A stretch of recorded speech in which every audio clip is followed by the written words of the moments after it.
Avec cette démonstration, je vais vous parler des températures dans le covering.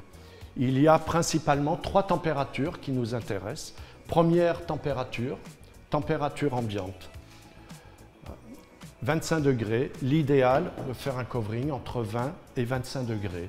Deuxième température, c'est la température à laquelle on déforme le vinyle.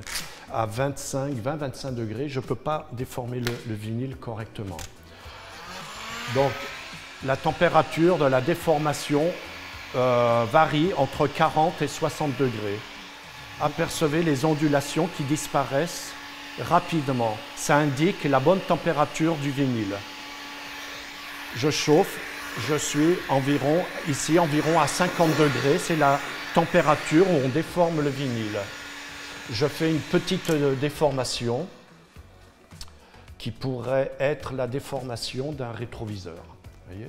Quand on fait un covering, on ne doit pas exposer la voiture en plein soleil avant que le vinyle polymérise. Pourquoi ? Parce que le vinyle va revenir à sa forme initiale. C'est ce que l'on appelle la mémoire du vinyle. C'est très important, on l'utilise en permanence sur un covering. Donc la troisième température, c'est la température à laquelle on casse la mémoire du vinyle. C'est la dernière étape et il ne faut pas la négliger. Je vais chauffer. C'est important de chauffer et prendre la température à côté. Ici, je suis à 85 degrés environ et je vais faire une autre chauffe à 90 jusqu'à 100 degrés. Ça ne pose pas de problème. Je vérifie, je chauffe. Voilà. Et je fais la même déformation. Nous avons 2 déformations identiques avec 2 températures différentes. La première température, 80-85 degrés. Le vinyle revient immédiatement. Deuxième température, 90-100 degrés. Je chauffe, le vinyle ne revient pas. Je chauffe le vinyle.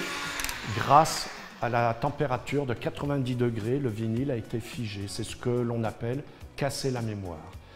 C'est une étape importante, il ne faut pas la négliger et c'est la dernière étape du covering. Pour vous montrer l'efficacité de la chauffe à 90 degrés, pour casser la mémoire, si je rechauffe le vinyle, de nouveau je vais le déformer, ma déformation disparaît. Si de nouveau je chauffe, le vinyle va revenir grâce à la mémoire.